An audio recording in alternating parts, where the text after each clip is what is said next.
Hello, welcome this evening. Welcome to our fourth COVID Facts Not Fear Town Hall discussion. This is our final in this particular series, sponsored by the African American Council of Elders and the Black Alliance. We're just going to talk a little bit about COVID and what's going on right now.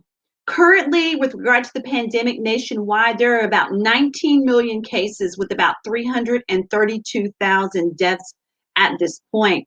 In the state of Kansas, we have about 213 cases with about 2,500 deaths. And in Sedgwick County, we are about 37,000 cases with 256 deaths. Right now, unfortunately, we are leading in the state of Kansas. But we continue to work harder here in Wichita to do what we can to combat COVID and keep our cases and deaths down. The Council of Elders and the Black Alliance have continued with our collaborative Facts Not Fear outreach, education, and assistance campaign. One part of this campaign has been our free text alert system. And if you watch along the bottom, there will be on that ticker, it'll tell you how to get onto that text, but you dial 484848 to get updates on healthcare and other issues that are important to the Black community within Wichita and the surrounding areas. Also part of the Facts Not Fear campaign has been a series of virtual town hall discussions to provide not only the African American community in Wichita with valuable information, but Black communities nationwide with what we all know in order to make sure that we survive. As we have been talking about all of this, one of the things that we really are trying to emphasize is that we're all in this together. At the end of the day, whether you're Black, whether you're brown, whether you're white, whether you are whoever, if you live in this community, if you live in this nation, this is affecting you in some way.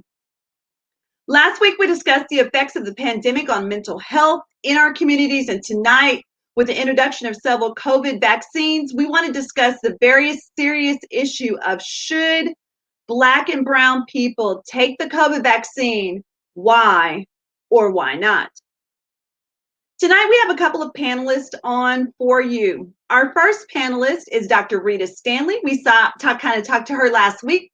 She is a Kansas City-based internal medicine specialist offering alternative and holistic health services.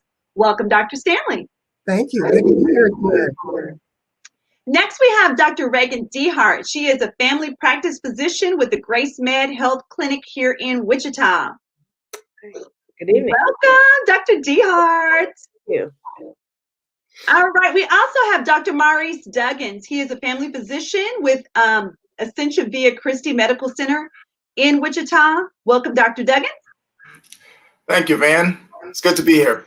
All right. And our last but not least is Dr. Dennis Oyango. He is a pulmonary and critical care specialist at Ascension Via Christi. Welcome, Dr. Dennis. Thank you so much. I'm happy to be with you tonight. Awesome. We are going to have a great discussion, and we want to remind you that because we are live, because we are on Facebook, feel free to pop your questions in there. Feel free to ask questions. We want to make sure that your questions are being answered. Of course, I have some questions, but we want to make sure that we are answering your questions. All right, my first question is going to go to Dr. Dehart. And I know that you are in a clinic, and because of that, you're working with families in that clinic. You're dealing with African American and Hispanic families. What are you telling patients about the vaccine? Well, I tell them that it's safe. I've already had my vaccine last week. The only thing I experienced was a little bit of muscle pain in my arm for a couple of days. If you have to weigh the risk against the benefits. Our risk is becoming very ill, if not dying, versus the benefit of living. We are at that point where we are getting close to its life or its death. We still don't know what we don't know about this disease. We don't know who it's going to affect in the most severe manner. So we have to take it. Got to take it. So, as you're looking at those different populations, so as you're looking at the various populations that are coming through the clinic, is there a particular thing that you're seeing in common with your patients? Absolutely, especially in our marginalized populations, our Black and our brown people. We are the people that are working on the front lines. And the definition of front lines is evolving. You know, first we thought police officers and firemen. We forgot about the people who clean in the hospital. We forget about people who clean up in the stores that we frequent. And these are our people who have lots of chronic health problems, people who are already of lower socioeconomic status. They can't take off work. They don't have COVID pay. They have to support their families, so they go to work whether they are sick or well.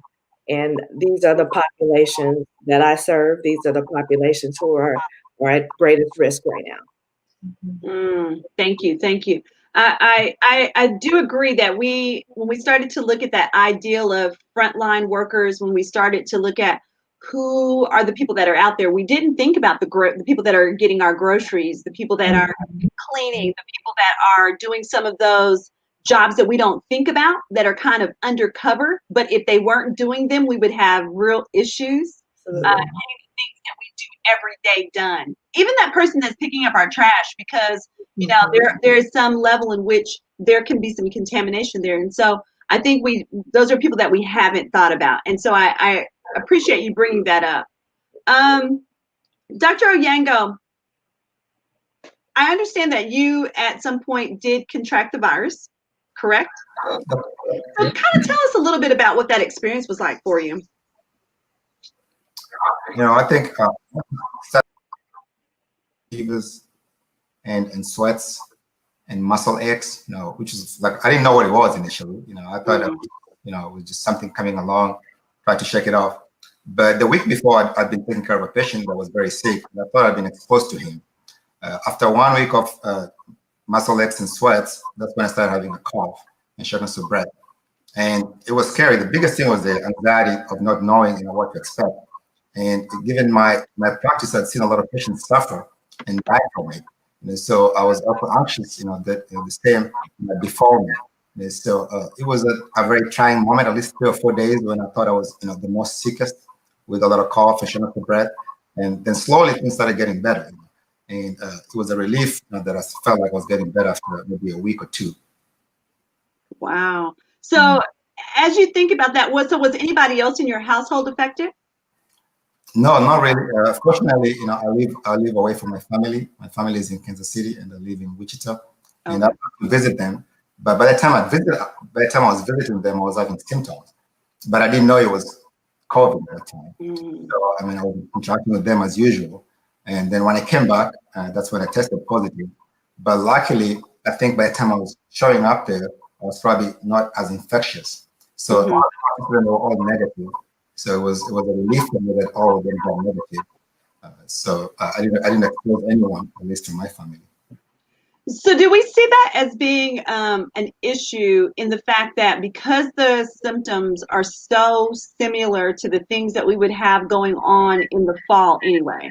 So I could say, you know, this feels like my allergies. This just feels like maybe I worked out too much and I'm sore because I worked out, or maybe I have a little touch of the flu. So how are we telling people what are we doing, and how are we having those conversations so that people really realize that this is not just the everyday run-of-the-mill things that they would be getting in the fall? You know, unfortunately, what you're saying is very right. You know, earlier on in the symptoms can be very mild. You know, they can be like a little bit of muscle ache, maybe sweats, maybe a little bit of fever. And by the time people realize that they're sick, they've already, you know, spread it to other persons. You know, so people are very vigilant, you know, with mild symptoms, to be very, you know, vigilant that whenever they have any symptom that's unusual, they should think about getting tested. Unfortunately, you know, people don't know. By the time people get sick, it usually tends to be around day 10, day 14, and when the symptoms tend to be more severe, people get more concerned. And by that time, they've already spread it to their family, you know, and their friends, and they've all been, you know, exposed. So the best thing that people can do during this time is to be more cautious by wearing your mask, staying away from gatherings, staying away from exposing other persons that you don't know if you have it, you know, because by the time you realize that you have it, you've already spread it. So one more question for you, and then we'll move on. I know that you are a pulmonary specialist, and a lot of this disease really affects our respiratory system. And I know from experience having a person in our congregation who had it Stroke can happen as a side effect. So, what are you kind of seeing in the pulmonary respiratory situation that's happening? So I would say the last 9 months, I think I would say they've been agonizing 9 months. We've seen a lot of suffering. People come in with shortness of breath, they can't breathe. And initially when they come in, they look like they're having just a little bit of struggle. But as time goes by, as the disease is catching up with them, they get more and more short of breath to the point that we have to put them on a breathing machine to support the lung. Because what the COVID does, because a lot of inflammation in your lungs, and your lungs get stiff. Usually the lungs are more like a balloon, so it's very easy for you to inflate in and out and breathe in and out. But as you get a lot of inflammation, the lungs get stiffer, they become more like leather. And so your walk-up breathing becomes very difficult. As a matter of fact, today I was just seeing a patient, and he was telling me, I'm tired, I'm tired of breathing. I can't do this anymore, because you can't get any comfortable position that you can feel comfortable in his breathing. And I saw another gentleman as well saying the same thing, saying that, when you look in his face, you can see a lot of despair. Initially, when he came in, he was very optimistic, but right now, as the disease is catching up with him and he's getting weaker and more short of breath, and you can sense in him that he's sensing that maybe death is imminent. So you can look in his eyes and you can see that he has fear. He's afraid of what's coming. And unfortunately, when you try to reassure him, you've seen a lot of the same cases before. You've seen what's happened to them, and you can try to give him some hope, but the hope is not there. We know that it's likely more than not that he's going to end up on a breathing machine and eventually possibly die. So the lungs get really damaged. People get scarred. We've seen patients stay in the hospital for more than 2 months, 3 months, and even then they've not recovered. They still need some time to recover. So they lose their jobs, they lose their livelihood. People have lost their loved ones and family. So it's a multi, I'll say, affects multiple systems and multiple livelihoods in patients' lives. Do you see the question down below? How long did it take for your oxygen level to kind of level out? No, I was lucky that my oxygen level, got down to 92%. So it really didn't go that low. And I would say maybe because of my age, and being healthy, I would say, because I was a little bit active. So I didn't get that sick, but all the patients, who have other risk factors that we know about, right now we see people who have diabetes, who tend to be mostly African Americans, people who are obese, because of the socioeconomic issues tend to be African Americans and older. Those tend to have severe disease, and that's what we're seeing in the hospital. They tend to get much more sicker, and the oxygen drops down. Usually, if you're going to recover, it will be probably around 2 to 3 weeks before you start seeing some improvement.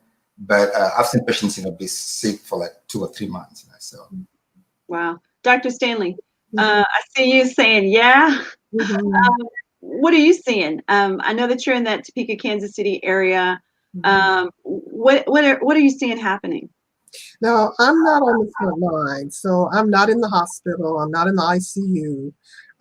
I do more outpatient functional medicine, but I've done telemedicine for the entirety of this pandemic. So back in March, April, May, just constant telephone calls from people who were having symptoms. They were just hearing about COVID, didn't know whether they had it, testing wasn't available. So spent a lot of time and had to learn rather rapidly about this new infection. I mean, it's a novel virus, and everybody has been learning along the way. So my experience has not been one-on-one in an office setting or hospital setting, but primarily on the telephone. And at one point, when New York was an epicenter, we actually had limited ability to actually practice. And I was talking to people in New York and New Hampshire and Delaware because their systems were so overwhelmed and people couldn't go into the ER. They couldn't go to their doctor. Wow. So a lot of it was around education and helping people understand as much as we knew at the time. Helping them understand the symptoms that they can't ignore, even though, yes, the ER is full of people with COVID. If you're having shortness of breath, you can't breathe, you got chest pressure, you need to go have some in-person care. So lots of education, lots of encouragement. There's lots of anxiety on there. So what I've seen has been in that role. And it did get better, but now it's ramping up again. We're heading into flu season. Like you were saying, people don't know, what is this? Is this my allergies? Is this flu? And literally, you cannot tell them, oh, this is just your sinuses. We can't, I can tell you, it sounds like it could be just routine sinusitis, but in my mind at this point, because there's the rates of positivity are so high, it's COVID until proven otherwise. And I'm not trying to be paranoid that everything is COVID, because people still get common things. However, to me, the worst thing we can do is just to blow it off, treat it with antibiotics, which are not going to help COVID, as far as I know, certainly not as an outpatient, and direct them to get testing. And fortunately in Kansas, or at least in the Topeka area, the testing in asymptomatic people has become more available, because up until really the last couple of weeks, Right. had to have symptoms in order to be tested. True. So it's going to be interesting to see what our positivity rate looks like as the testing is more widely available. I think the number will come down some, but yeah, for me, it's been a lot of supportive guidance, directing people to get care, when to get care, and also in my own personal practice, really helping people understand that they do have power around some things, like what they're eating, about knowing what their vitamin D level is, or if you can't get it checked now, then still, based on a lot of the science that's come out of this pandemic, vitamin D can help, particularly in people of color. So a lot of mine is just letting people know you do have control, you do have some control. We don't have treatment for mild symptoms or asymptomatic disease, but you have control over what you put in your body so that your immune system will have a better time of doing what it's created to do. So last week you brought up, when we talked about the vaccine, and you brought up something and you said, at the end of the day, I will take it when I need to take it because I want to live. And Oyanga just said the same thing. So tell us a little bit about that. What is, I think there's this fear of the unknown. Sure. And so, the vaccine is unknown. We don't know. Dr. DeHart said she took it. She didn't really necessarily have symptoms, but it's still new. It's a novel thing at this point. And so, that ideal of I want to live, what are we having? How do we have those conversations? Well, we understand why there's so much mistrust in our community, especially based on some history. But I also think I think it's interesting that we're in Kwanzaa. And I love the 7 principles of Kwanzaa, and they speak to this pandemic as far as I'm concerned. I would agree. Unity in the community, self-determination, making sure that it's a collective work. So when I say I want to live, I'm really saying I want to live for me, and I want to live for the people around me. I want to live for the children and the older people. I want to do what is right for me by getting the vaccine, but I also want to help people as much as I can to really understand the facts around these vaccines. And so we can put to rest some of these fears based on lack of real actual facts. So to live for me is not to just live for me. For me to live means that other people will live that I care about. Dr. Younger, you wanted to say something on that? And then we're coming to you, Dr. Duggins, I promise. Oh, sure. I wanted to add to what Dr. Stanley's mentioned. As it is right now, I think we have to think about what the alternative is.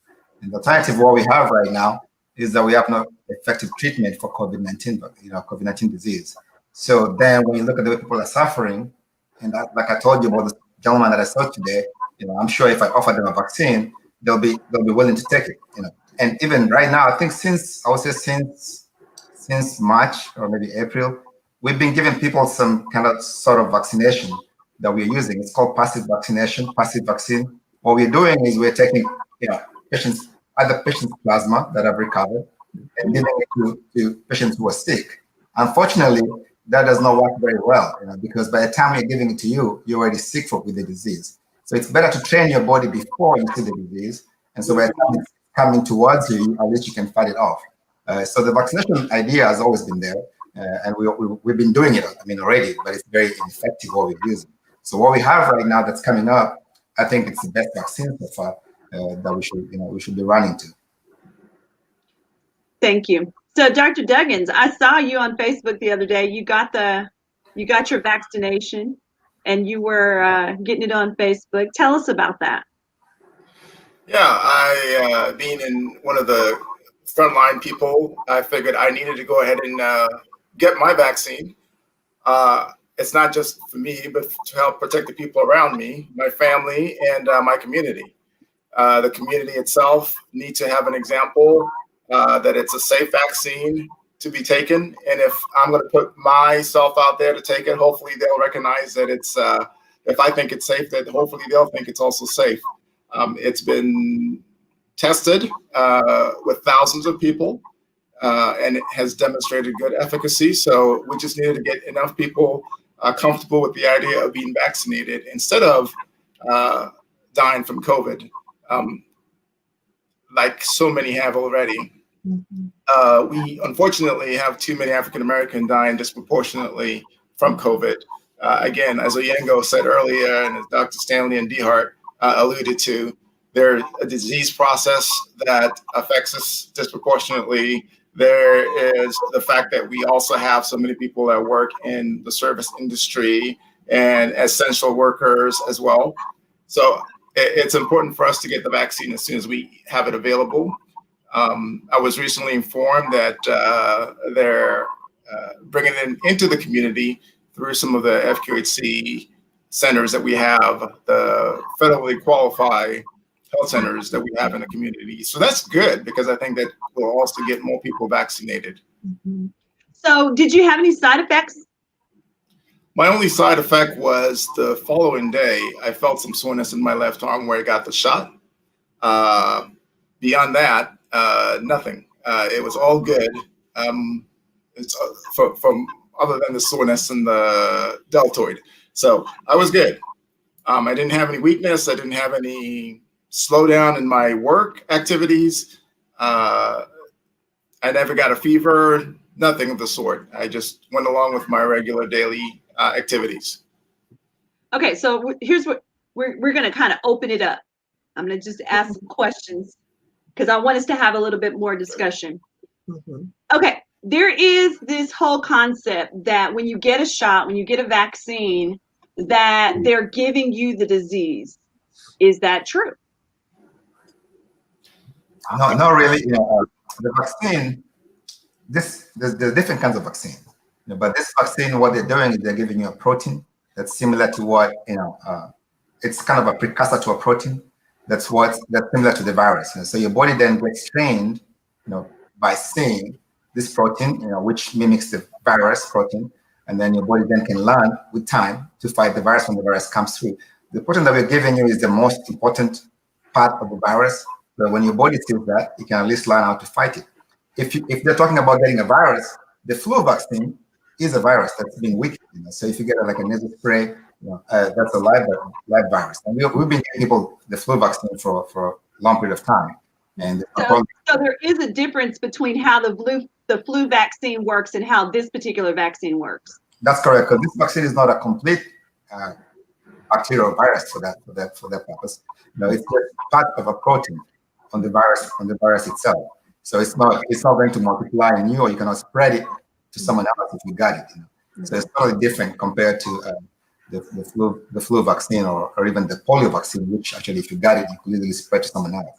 Okay. What were you going to say, Reagan? Oh, I was going to say that the reason why everyone is so excited about this vaccine is because of the science that has gone into it. Over these hundreds of years of research on disease, we have figured out a way that we may be in the future be able to fight almost any kind of virus through a technology called mRNA, messenger RNA, which is part of our cells. It's a signaling. It's a signal. There's a signal in this vaccine. It's not the virus. It's a signal from the virus itself. We now have the technology that we will be able to emulate signals from any kind of virus potentially that our population comes into contact with. That's why we're so quickly once they found that technology and they quickly brought that to the market, that's why we're so excited about it. Me personally, I had some pep in my step, honestly, after I received my vaccine last week. I, like Dr. Duggins, had some pain localized in my arm where the shot received the day after, not even the day after. The day after I woke up, my arm was a little sore, but I felt a pep. And I know that was mostly psychological, but we're part of history. We're becoming part of history, so that's exciting, and that's a way to hopefully inspire our patients. So as we look at, go ahead, Dr. I was just going to say, and the two that are available now that got the emergency use authorization, Yeah. that's the Pfizer and the Moderna, and those are already being given in this country. Pfizer was first. Did you all get Pfizer or Moderna? Moderna. I got Pfizer. Yeah. And they're both the mRNA. And I agree with you, Dr. Dehart. I'm fascinated by that technology, just intellectually, but just knowing that they've been able to get, I call it the recipe, the mRNA, the recipe for the spike protein on the virus. So it's very specific to that part of the virus that attaches to our cells and causes the infection. So if we can develop neutralizing antibodies to that spike protein, then the likelihood of us, now what we don't quite know is, do people still get infected after the vaccine? What we do know is people don't get the severe infection, which is killing Black people and people of color. So it's really powerful, the fact that that has come to bear right now during this pandemic. So the question is, and this was the question that we were going to ask next, if you've already had COVID, should you get the vaccine? Yes, you're encouraged to get the vaccine even if you've had COVID, because we don't know how long your immune system is going to be able to protect you. I've had several of my peers who've developed COVID still come through and have the vaccine taken. And the CDC has encouraged anyone who've had COVID to still take the vaccine. There's some who've actually gone through and checked their antibody levels and felt, well, they could wait before they take it. But most people are not doing that. And it's recommended if you've had it, just go ahead and take the vaccine. That was getting ready to be my next question. So we have this whole piece of, I've got the antibody, I don't need to worry about it. And if I have the antibody and so literally somebody just told me this the other day, I don't have to worry about it. I got the antibody, and my doctor told me that every time I come in contact with somebody who has COVID, that my antibodies get strengthened. And I think the concern is we don't know how effective. You can have measurable antibody, but the real question is it neutralizing? Is it effective enough to keep people from getting, because there have been people who have been reinfected, not a lot around the country, around the world, but so there's still question about whether presence of antibody equals effectiveness of antibody.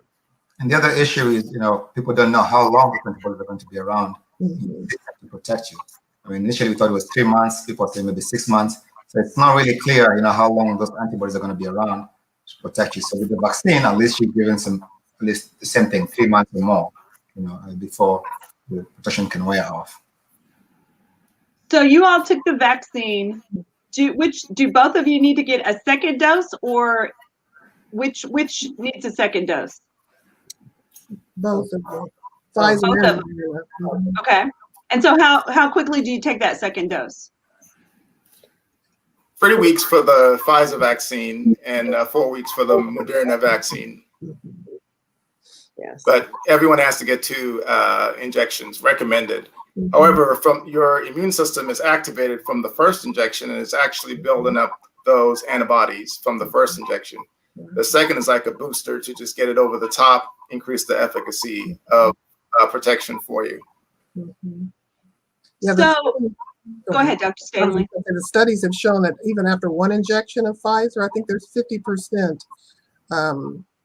effectiveness. But you still want to get the second one. You don't want to be happy with 50. Effective how quickly? I think I read where it was like 2 weeks. 2 weeks after the first injection, they were able to measure enough, of the antibody to say that there was 50% effectiveness. So if I go get a vaccine today, is there a period of time when I still need to probably be very cautious before, it kicks in, if you will? Oh no, I was saying throughout. We still need the same level of caution from day zero as on 6 months down the road. We can't let off the gas with our mitigation efforts of wearing your mask, avoiding crowds, washing your hands. Just because we have the vaccine does not mean that we're 100% safe. What it is that if we come into contact, we are less likely to develop severe illness that could be life-threatening. We could still possibly catch COVID, though it is more likely that it will be a mild case. So let's reiterate that, because I want people to be very clear about this fact. Just because you get the vaccine does not mean that you cannot get COVID. It just means that it will not be as severe. Just like if you get the flu shot, doesn't mean that you won't get the flu. It just means that you're probably not going to die from it. That's right. So I want us to be very clear about that we want you to get the vaccine, but we want you to also be very conscientious that getting the vaccine does not give you the red flag to go out and do whatever you want to do and be like, oh, I have the pass. That's Correct. And you want to encourage other people to continue the mitigation system, as Dr. Dehart said, because you don't know who else in the community hasn't had the vaccine to that day. You may have had it, but they may not have had it. And you may actually be encouraging people to expose other people who are not vaccinated to the virus. There's a chance, which hasn't been proven yet, there's a chance that even after you've gotten vaccinated, that you could be transmitting the virus for a certain time. So it's best, if you've gotten the vaccine, go ahead and continue to do the mitigation things. Wear your mask, wash your hands, and avoid large crowds. If you're in a crowd, make sure you're wearing a mask. And minimize the amount of time that you're in any crowd, because once you get to a certain amount of time, 15 minutes or more, it can make it more likely for you to get infected. Is there anybody that should not take the vaccine?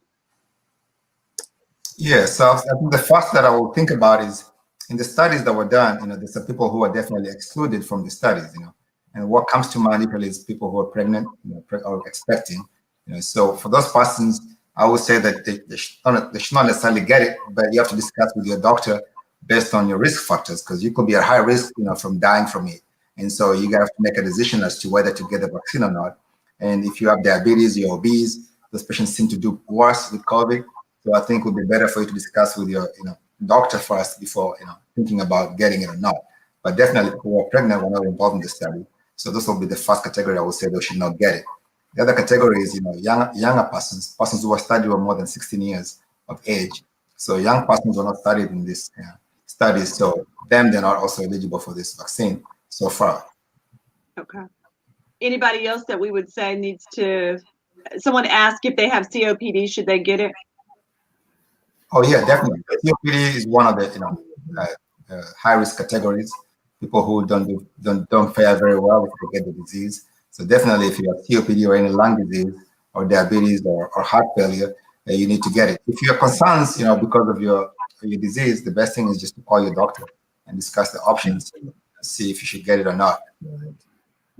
Yeah, one more thing I would add, it's anyone who have had any severe reaction to vaccines before, they need to also discuss that with their physician, because their physician may actually have to advise them either not to do it or use certain precautions if they go ahead and do it. For example, there was a physician himself that went ahead and took the vaccine, but he has his EpiPen, which is sort of a rescue drug, because he knew that he tends to have severe reactions to vaccines. So he was ready. So when he got it and he had his reaction, he took his EpiPen and he was just fine after that.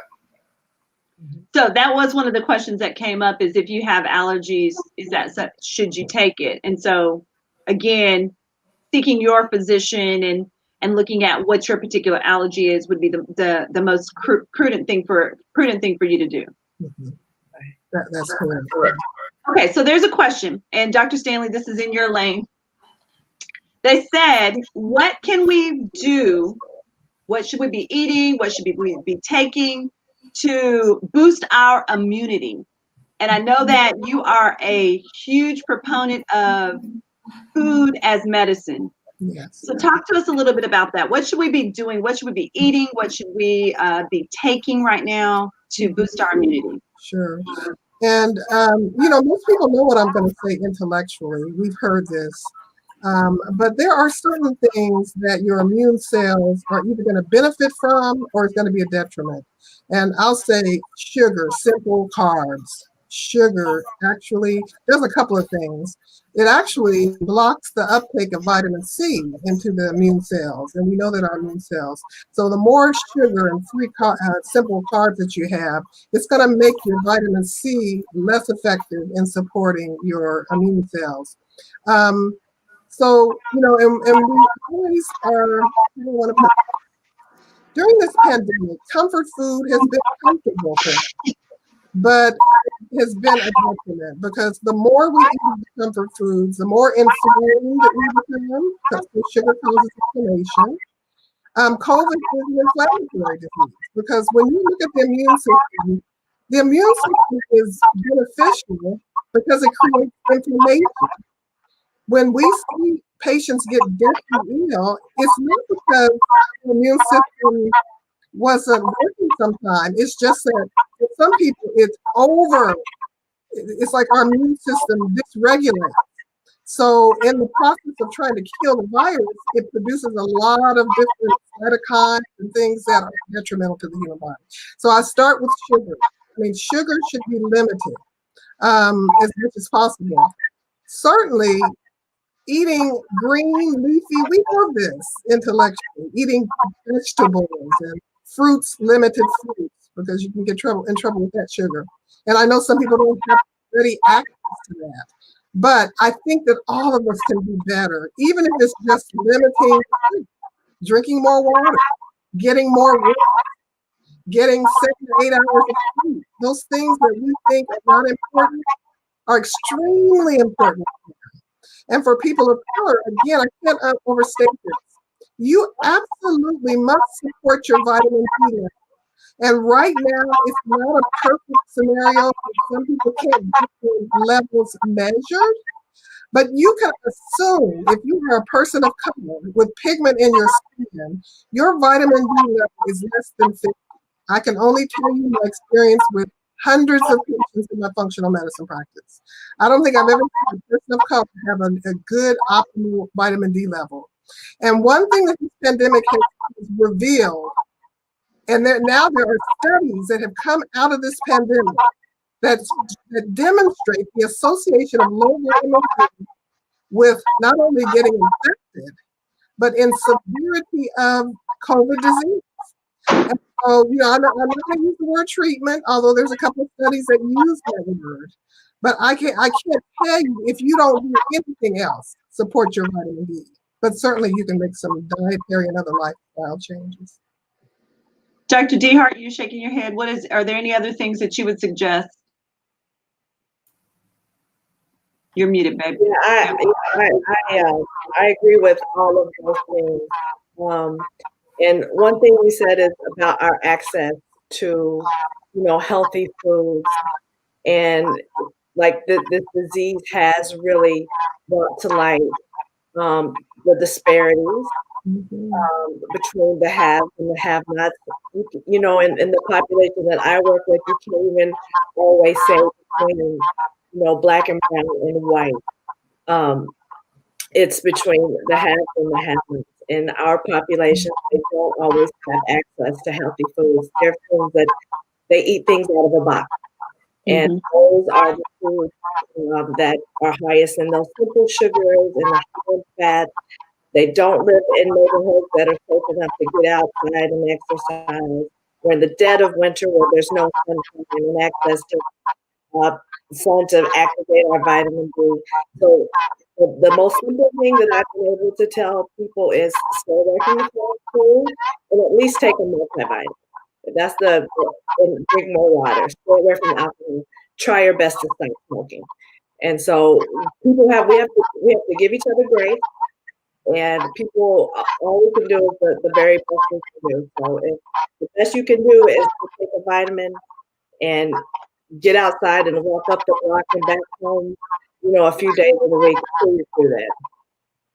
Yeah, I would totally agree. So our comfort food needs to be green vegetables. So we need to be eating greens and cornbread versus cookies. Is that what you're saying? No, I mean, come on now. You got to give me something. Come on, Dr. Stanley. Come on. We have this conversation all the time. I mean, you got to give me something. I'm hardcore, and I don't know whether it's because I'm older, and I've actually seen people do these things. Even when they don't have great access. So my thinking, and I think it's because I am older and there's just so much power that we do still hold. And I don't shame people, I don't beat people up, but I'm gonna make sure you have that information so that you can make the choices when you can make the choices, because there just isn't a whole lot. And if we're gonna live and live well, even beyond this pandemic, yeah. Hey, do you want to share with us your slides? Oh, sure. Yeah, just really quickly. And it's really going to reinforce what we've all been saying. I'll just move through them really quickly. I think Holly has them. Mm-hmm. And what I really wanted to do with these slides is, people are fearful of the vaccine. I want to put out the truth of what's found in these studies around symptoms you can expect.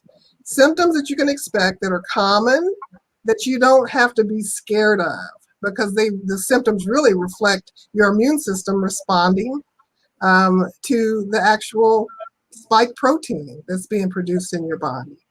So I just want people to see some truth.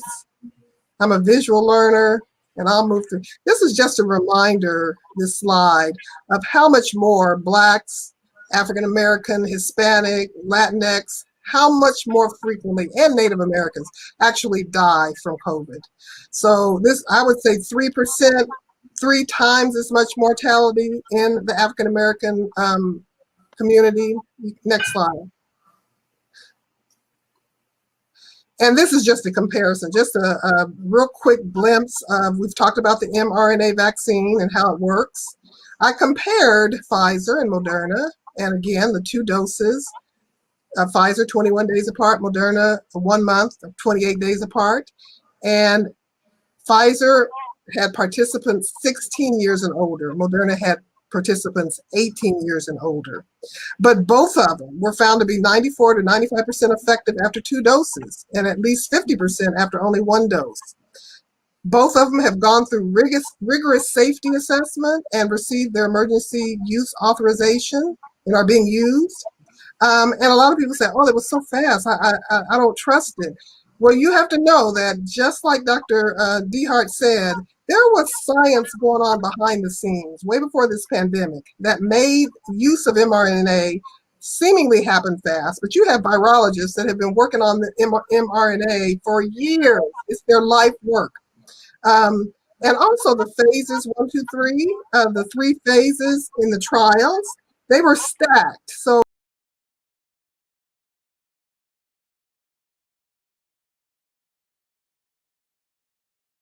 it's their life work. And also the phases 1, 2, 3, the 3 phases in the trials, they were stacked. So instead of, phase 1 and then phase 2, they did have to do some things relatively simultaneously. And that may make it seem like it happened fast. It did happen fast. Let me say that again. It did happen fast, but not without the safety guidelines that every vaccine has to go through. And there were over 70,000 participants in phase 1, 2, and now 3, because they're still in phase 3. Next slide. And here's what I say to my friends and the people that I influence and my patients: expect this, because it was 85% in the actual study had arm injection. 84.1% had 1 to 2 days of pain at the injection site. If you don't, then wonderful. Muscle pain, 38.3%, injection at the injection site swelling, and so on. So there's some expectation that there is some discomfort, even systemically. So almost 63% of people had fatigue, 63% headache, chills, joint pain. So this is not to scare you, but just so if you have these symptoms, you won't think that something is wrong. Next slide. And these are the uncommon or rare but serious and reportable things that can potentially happen.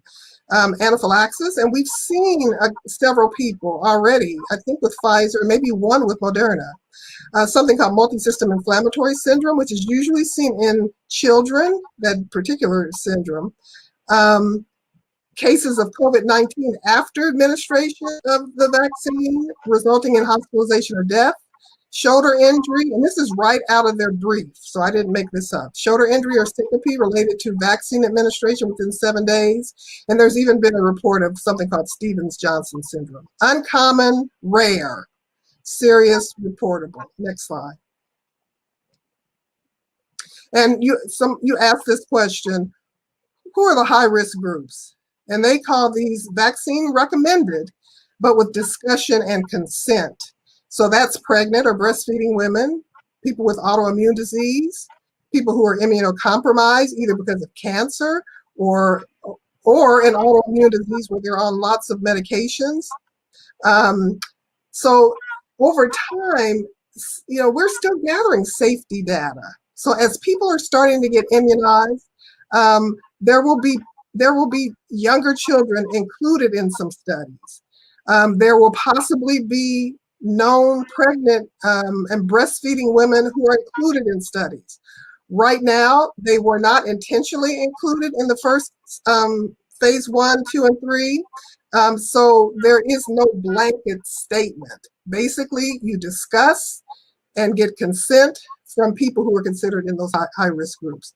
The CDC and the advisory committee recommends the vaccine, but consultation with an OB doctor is still advised. Next slide. What's still unclear about the vaccine? Whether it's effective and safe for children less than 16, but they're going to start doing some studies in younger people. How long the vaccine protection lasts? Will we have to get it annually like we do with flu vaccine? We don't know that yet. And the safety and effectiveness in pregnant and breastfeeding women, but they will start looking at that closer as well. Next slide. We all were in agreement with this. Immunized patients should still adhere to all CDC COVID precautions, even once you get your vaccine, even when you get your second dose of vaccine. Masks, social distancing, hand washing, caution with high-risk contacts. The next slide. Next, I think that's it. That's it. Thank you. We're getting some great feedback on those on that information. There's a question: can drinking lime water or eating lemons and breathing in hot steam be served as a home remedy? And I'm sure, as we're looking at all of the things that we have done, thinking about Black culture, we can create some concoctions to make some stuff go away. Is this an effective remedy or effective thing that we should be doing? Well, I'll say this right here. Lime and lemons, what you're getting from that is vitamin C, which we know is beneficial to the immune system. But it's certainly not a treatment. It's not gonna, I don't want people to think that it will treat COVID or cure it, but certainly it'll provide to your immune system something important like vitamin C. And the hot steam will help open you up, but not cure or treat that I know of. So anybody else have any, things that at the end of the day, we get these wives' tales, if you will. And so people kind of start, Facebook is a great tool, but in some ways we start to share all of these things that people have tried. So what are some things that you are recommending for, and anybody can answer this question, what are things that you're recommending for people? If I think Dr. Oyongo, I'm going to get it right, I think he kind of said earlier that there are some things that you could be doing at home, but we don't want to make it worse. So what are y'all recommending? I think mostly just supportive treatment. At home, if you have a fever, you can take some Tylenol or ibuprofen. You can take some cough syrup if you're coughing too much. There's other cough medication to suppress the cough if it's keeping you up at night. So those can help. As regards to the other herbal remedies that are out there, people have talked about garlic, ginger. I'm not sure if those really help. But as long as you're not doing something in overuse, you're not overusing it to a toxic situation. I mean, if you want to chew on garlic or chew on ginger, that's up to you. But I don't think it's significantly helpful or curative, so to say, as Dr. Stanley mentioned. So I would just say that the regular things that we're used to is what you should do. Tylenol, Motrin, or something just to treat your fever. You chewing on garlic, you won't have to worry about social distancing. Go ahead, Dr. Duggins. The one thing that I always try to explain to people is that anytime you have anything that causes a fever, you have to remember you have to stay hydrated. Getting dehydrated is one of the worst things you can do. Sometimes you just feel tired, you feel sick to your stomach, you don't have the energy, you don't feel like you have the energy to get up and drink something, but you need to drink rehydration fluids. If that's just water, that's great, but you need to make sure you're staying hydrated anytime you have anything that's associated with a fever, because you can get dehydrated really fast and that can put you in trouble. So Tylenol, alternate with Motrin if you need to, but definitely stay hydrated. I'd push that over and over again. And one other point, I don't think anyone is saying that taking the vitamin is going to prevent COVID or is going to treat COVID. I think everyone understands that this is just boosting your system, and your system hopefully will then fight the disease. So someone asked a question, is a Z-Pack or steroid pack good with helping with COVID? So there's not really strong evidence for the Z-Pack. We do use steroids in inpatients in the hospital. And so, but I think that needs to be evaluated by a doctor first before they can prescribe that. Because the treatment of it is slightly different, the dosing is different. So I would not necessarily recommend that people try those at home by themselves. I think you need somebody to guide you through it. Some patients might not qualify for it because the indication for it is patients who have severe disease requiring oxygen. That's when we consider steroids. So, but if you're at home and you're not that sick, then I think doing a steroid pack at home is probably not of much benefit to you. And if you really need a steroid pack, it should be in the hospital and being evaluated, more than being at home. And I believe there's some evidence that if you use steroids too early in the infection, you can actually affect the immune system negatively. So I think the timing, like Dr. Olinga was saying, the timing of steroids is important.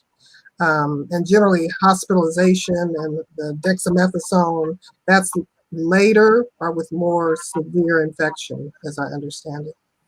And again, like we said before, I mean, there is no cure. There's not a cure for it. This is all supportive treatment. Just help kind of like minimize the inflammation in your lungs. So that's why this vaccine seemed like a game changer. It's a pivotal moment that we have to take advantage of and stay away from it, because there's nothing else that can protect us from the disease or cure the disease, so to say. Just a clarification there again is that a Z-Pack is erythromycin, which is an antibiotics. Antibiotics do not do anything for the virus. Antibiotics does not stop a virus. It has no antiviral properties, and that's been shown over and over again. Now, if you get a secondary infection, yeah, most likely you need to be in the hospital so Dr. Yengo can take care of you. He will give you the right antibiotic. Yeah. So, and I think this has been said before, antibiotics do not affect a virus, and that is what this is. It's a virus, and so we want to make sure that we are giving correct information. Thank you, Dr. Duggins, for reinforcing that this is not, antibiotics do not help with a virus. All right, so last question is, if you're taking vitamin D, if you are taking those vitamins, how much is too much?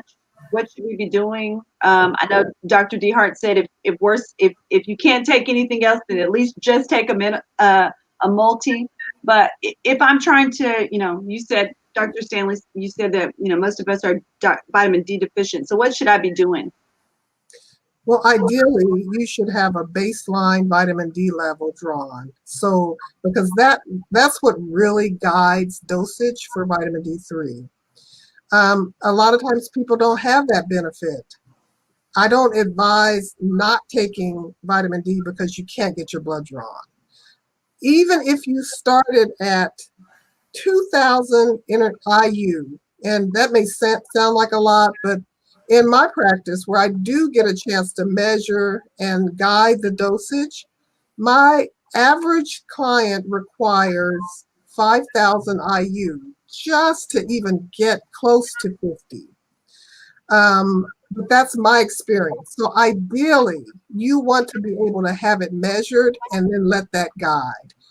If you can't do that, I would say safely, and you can check me. There's a Dr. Holick, Holick, who is a researcher, well-known vitamin D, who can guide you, and he'll say higher levels. I'm saying if you're unsure, 2,000 is going to help. 2,000 IU daily, but you probably need more.